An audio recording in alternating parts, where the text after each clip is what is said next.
141টি match খেলেছেন, run করেছেন 2444। এবার বিপিএল নিলামে সাইলেন্ট কিলার খ্যাত মাহমুদুল্লাহ রিয়াদ প্রথমে কেন অবিক্রিত ছিল এবং পরবর্তীতে সম্মান দেখানোর খাতিরে তাকে দলে নিল রংপুর রাইডার্স। মাহমুদুল্লাহ রিয়াদ কি আসলেই এখন টি-20 ফরম্যাটে চলে না? আসুন আমি তার ইন্টারন্যাশনাল ক্যারিয়ারে যে স্ট্যাটস সেটা আপনাদের সামনে একটু তুলে ধরার চেষ্টা করি। 2007 সালে অর্থাৎ টি-20 খেলা শুরু থেকেই আছেন এই মাহমুদুল্লাহ রিয়াদ। 2007 সালে তার ক্যারিয়ারটা শুরু হয় এবং 2024-এ এসে তার ক্যারিয়ারের ইতি ঘটে ইন্টারন্যাশনাল যাত্রা। অনেকটাই তাকে অনেক তুচ্ছ তাচ্ছিল্যতার কারণে তিনি নিজেই এই অবসরের সিদ্ধান্তটা নিয়েছেন যে মাহমুদুল্লাহ রিয়াদ চলে না, তার স্ট্রাইক রেট ভালো না। তো আসুন ইন্টারন্যাশনাল ক্যারিয়ারে মাহমুদুল্লাহ রিয়াদ কত রান করেছে, কত ম্যাচ খেলেছে, কত তার স্ট্রাইক রেট, সবই আপনাদের সামনে আজকে আমি দেখাতে চাই। মাহমুদুল্লাহ রিয়াদ তার ক্যারিয়ারে 141টি ম্যাচ খেলেছেন, রান করেছেন 2444। তার এভারেজ রান 23.50, যার স্ট্রাইক রেট ছিল প্রায় 117.38, সর্বোচ্চ রান 64, নট আউট। বাংলাদেশের হয়ে তিনি 5টি অর্ধশতক করেছেন।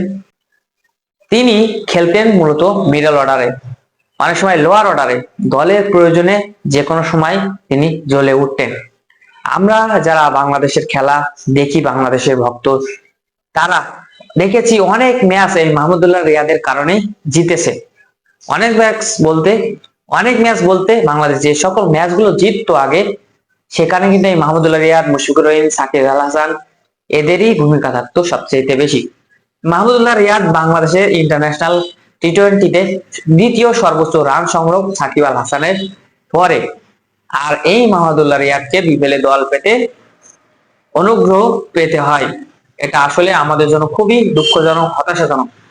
যদিও মাহমুদুল্লাহ রিয়াদ নিজেকে বারবার প্রমাণ করেন, এই জন্যই তিনি চুপ থাকেন, আর তার নাম এই জন্যই সাইলেন্ট কিলার দর্শকরা ভালোবেসে দিয়েছেন, তার ভক্তরা। তো আমরাও চাই এবারে বিপিএলে জ্বলে উঠুক মাহমুদুল্লাহ রিয়াদ। যদিও তার প্রমাণ করার এখন আর কিছুই নেই, কারণ তার সবকিছুই তিনি উজাড় করে দিয়েছেন তার দেশের জন্য। মাহমুদুল্লাহ রিয়াদকে আমরা সম্মান করি, শুধু কি শেষটা দেখতে চাই যে অন্যান্য ক্রিকেটার যাদেরকে আপনারা বেশি দামে কিনলেন, যাদেরকে আপনারা খেলাচ্ছেন, তারা কতটুকু পারফর্ম করে, আর এই বুড়ো মাহমুদুল্লাহ রিয়াদ কতটুকু পারফর্ম করে। এবার বিপিএল দেখবো মাহমুদুল্লাহ রিয়াদকে আবারও নতুন রূপে, আশা করছি মাহমুদুল্লাহ রিয়াদ ভালো খেলবে। আর ধন্যবাদ জানাই রংপুর রাইডার্সকে মাহমুদুল্লাহ রিয়াদকে শেষ ম্যাচ দলে ভেড়ানোর জন্য, এবং তার যথেষ্ট যে সম্মানটুকু দেওয়ার তারা দিয়েছে। তার যে ক্যাটাগরি ছিল সেই ক্যাটাগরি মেনটেন করেই তাকে দলে নিয়েছে। আর ধন্যবাদ রংপুর রাইডার্সের যিনি টিম মালিক, তিনি প্রস্তাব রেখেছিলেন যে তাদের ক্যাটাগরিটা যেন না নিচে নামায়, মুশফিকুর রহিম, মাহমুদুল্লাহ রিয়াদের ক্যাটাগরি ঠিক রেখেই তাদেরকে নিলামে কেনা হোক, এবং সেটাই তারা করেছেন। তো দেখা যাক মাহমুদুল্লাহ রিয়াদ এবারে বিপিএল এ কতটুকু পারফর্ম করতে পারে।